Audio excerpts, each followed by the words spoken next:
मानो होनोब्ला जोङो गोबां जायगानिफ्राय माने जोङो स्टुडेन्टबो दङ नालाय जोंनि गभर्नमेन्ट कलेजाव बेनिफ्राय जोङो जेब्ला क्रिसमासनि सम जायो अब्ला जोङो गावबागाव जायगायाव थानानै माने क्रिसमासखौ फालिनांगौ जायो आरो स' बेखायनो जों मा खालामो कि गुबुन गुबुन जायगानिफ्राय जे फैनाय स्टुडेन्टफोर जाहाथे बिथांमोनजों जोङो जयै लोगो लानानै जाहाथे जोङो मोनसे क्रिसमासखौ जोङो जयै ज' जानानै जाहाथे जोङो रंजानो हायो बेखौ नोजोर बोनानै जोङो नैबे क्रिसमासखौ जों फालिनाय जादों आरो बेनिफ्राय दिनैनि जे क्रिसमास फालिथाय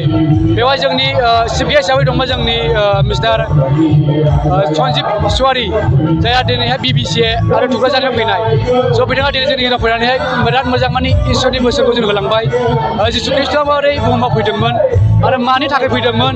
दा बेखौ बुंनो थाखाय बुंनानैहाय जोंनि गेजेराव जे इसोरनि जे जोनोम जानायनि बागै जे हिस्ट'रिफोरखौ बिथाङा दिनै जोंनि गेजेराव खोन्थाबाय स' आरो जोबनोखि आं हामबाय होनदों बिथांनि थाखाय आरो आङो आसा खालामो इसोरा बिथांनि जिबनाव अरायसम लोगोसे थागोन होननानै आरो जोंनि नैबे गभर्नमेन्ट कलेजाव फैनाय बिसोरनाखि गुबुन गुबुन जायगानिफ्राय फैनाय स्टुडेन्टफोर जाय बिथांमोना गावबा गावनि जे फरायनाय बे फरायनाय जाथा बिथांमोना जौगालांनो हायो जों बेखौनो इसोरनिसिम आर'ज गाबो आरो गासैबो जे केजि स्टुडेन्टसफोर आरो केजि स्टुडेन्टसनि अनगायै बिसिमानाखि स्टुडेन्टसफोर बिथांमोननिसिम माने इसोरनि गाहाम अनसायनायखौ जासिनानैहाय गावसोरनि लाइफ दानायाव मोनसे मोजां केरियार दालांथों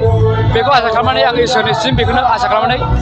आंनि सुंद' बिबुंथिखौ सोंनो जादों हामबायसै